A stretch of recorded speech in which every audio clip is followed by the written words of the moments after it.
tired? Yeah. You dogged pretty hard today. Oh, okay, yeah.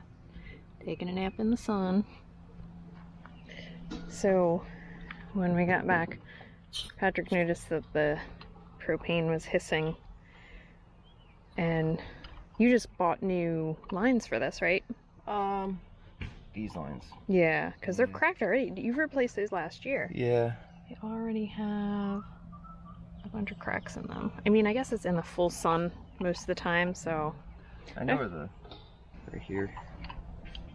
Where the gauge goes in? Okay. Right. Get as tight as I can. Let's see what And the other tank is empty? Yeah, worst comes to worst, I'll just switch tanks. You could switch them. Yeah. Alright, have fun. The other issue we've been having is stuff in the fridge has been freezing, and this little thing on the fridge is like super loose. I mean, it just like turns with no effort. So we think the mechanism kind of separated, and Pat was looking at it the other day and kind of pushed the, I don't know, the part on the other side together, and it has a little bit more resistance now, but like yeah, see, our lettuce is frozen, and we had it on 1 earlier, like the lowest setting, so it's still kind of freezing things, and we're not really sure why. So that's been going on for a while, and it used to be just like this fridge will get very cold, and we would have to, you know, normally we would be moving more frequently, so we would turn it off and turn it on so it wouldn't have a chance to freeze like that. But we've had it on for 22 days in a row, and it started maybe like 3 days in, everything started freezing, including our eggs. I tried to make eggs this morning and I went to crack the egg and it was frozen. So we're still trying to figure that out. But that's the thing with RVing. In between doing the other stuff, you come back and you fix the broken things. All fixed? Yeah, for now. New seal.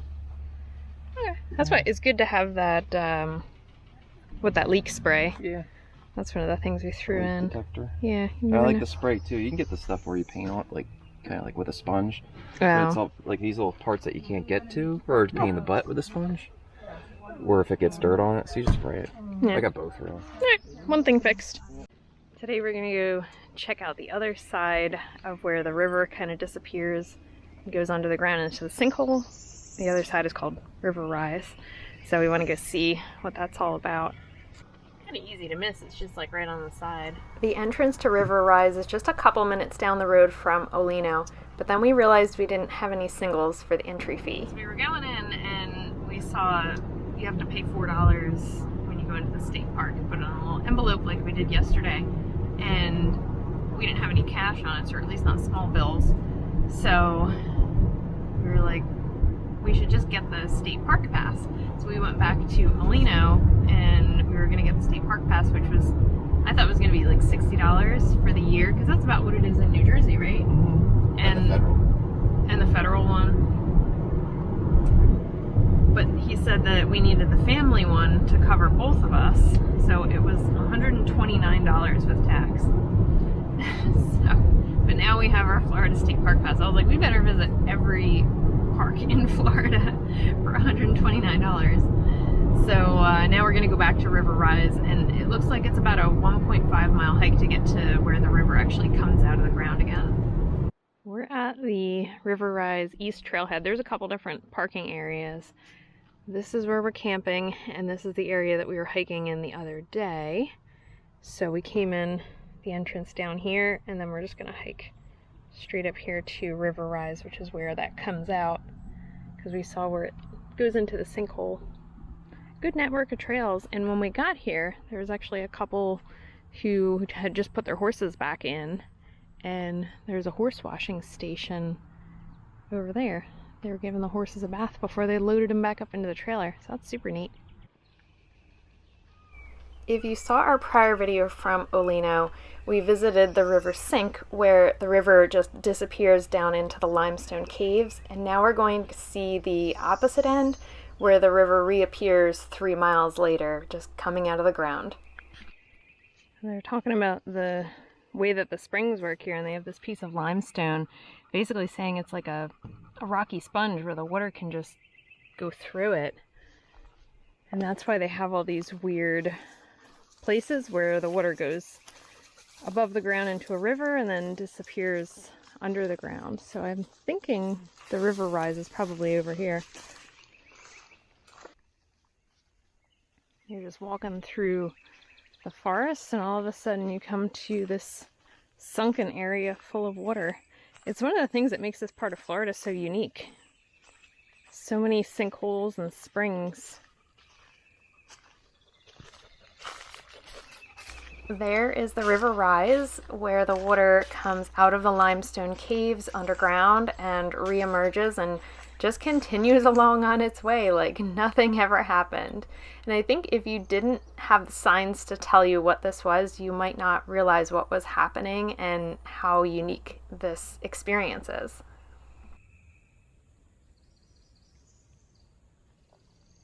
If we didn't have the interpretive signs to tell us what was going on here, I don't know if I would realize that this is where the river is kind of coming back up. It doesn't have a current the way that the other side did. You can kind of see the other side swirling,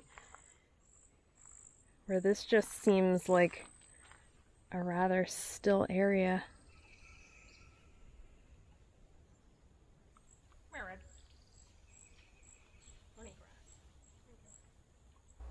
We were surprised how quiet it was when we got to the actual river rise. I would have thought this would be a really popular hike and the area probably would have been really crowded, especially considering it's not very far to get here from the parking area, but we had it completely to ourselves until the very end. When we were leaving, there was another couple hiking in, but it was so nice to have quiet and just be able to hear the sounds of nature while we had our snacks and relaxed before heading back out to the parking area.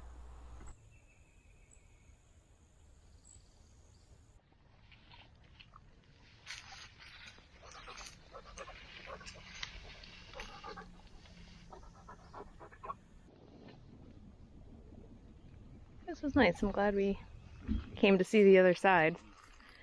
Such an odd and unique thing in Florida, that limestone, all the underground caves. I want to know who explored those underground caves, because that's ridiculous. It makes me claustrophobic just thinking about it. You're just gonna go in here and just pop underground for a few miles. It's fine. All right, head back. And Redford, lead the way. On the way back toward the campsite, we drove through the town of Fort White. We're trying to explore as many of the little towns in northern Florida as we can to really get a feel for the area. And we finally found a good produce stand, so we stopped to get some things and we grabbed a couple interesting local things.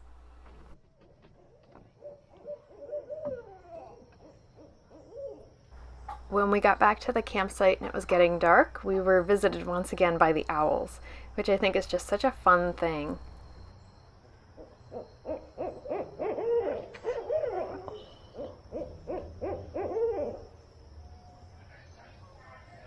Getting to hear the owls was something that happened pretty regularly at night throughout the whole trip in Florida.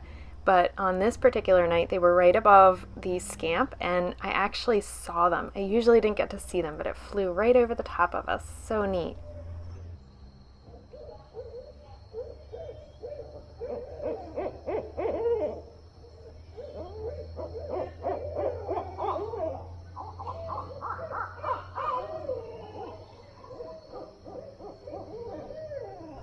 On this evening, it also seemed that there were quite a few owls in the area. Usually it was just a pair, but there seemed to be a whole group calling back and forth to each other. Today's the day we're leaving early now. And the project, thank goodness it's a late checkout. It's 1 p.m. to check out because there are these caterpillars everywhere. Anything outside is covered in caterpillars. So before we can put anything away, we have to like scrape them all off, especially the gazelle. Oh my gosh, they're everywhere. I don't know why. So that's going to take most of our setting up and breaking down time. I've just been cleaning up. Yeah. But today we're going to be going to our first Boondockers Welcome because it was so hard for me to book these sites. I booked this in January and it's March. It's like the end of March right now. And I mean, I was scrounging to find any open sites because this is still the busy season. So what happened was, today's Friday. So Fridays and Saturdays were all completely booked at every state park that I looked at in Florida. And we don't want to do RV parks because they're noisier and much more expensive. So we were really trying to stick to state parks. So what I did was, for the weekends, I filled in Friday and Saturday night with Harvest Hosts or Boondockers Welcome because they're the same company now. Harvest Hosts bought Boondockers Welcome. So we've never actually used a Boondockers Welcome site. So today's going to be the first day that we do that.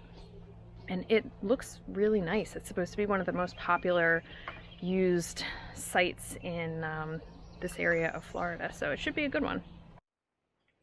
This guy is pretty tired from 3 days of doing stuff. Right, Red? You just relaxing while we get set up or break down? Okay, good job. We're still working on a couple ongoing issues. One of them is the sewer hose. So we still don't have the holder for the sewer hose. First, the holder fell off. We fixed the holder. Patrick fixed the holder. Then the hose had a crack in it. Got rid of that, got a new hose. New hose doesn't fit in the holder that we had. Patrick ordered the new holder. It didn't come in time before we left the last campsite, and I think that was the only place we can really get mail. So he canceled that, and now we just have the brand new hose, but nothing to put it in. So we really haven't been using our tanks. So that's the ongoing saga of the sewer. The other ongoing thing is the fridge. So the fridge is still freezing everything. The little dial just kind of spins and we don't really know what the setting is on, so it's making everything way too cold. I've been trying to leave like lettuce and things that you really don't want to freeze out on the table, and luckily it hasn't been super hot yet, but I think this week is where we're kind of tipping over into the higher 80s, so we'll see how that goes. The other kind of weird thing about Florida is I think there's a lot of limestone in the water. So this pot, I don't know if you can see the white edging on there. That's the pot that we've been using just to boil water to make coffee. And every time we put water in it, it leaves this like white chalky film in the pot. And that's water we've put through the Berkey already. So it's filtered water, but I don't think the Berkey actually takes that out. So I saw a lot of people when we were at the grocery store getting those like big 5-gallon jugs full of water. So I think they probably get specially filtered water to take that out, because I don't know if it's good. I'm gonna go and guess that it's probably not good to be ingesting that on a regular basis. So we'll have to figure out a better long-term solution for that.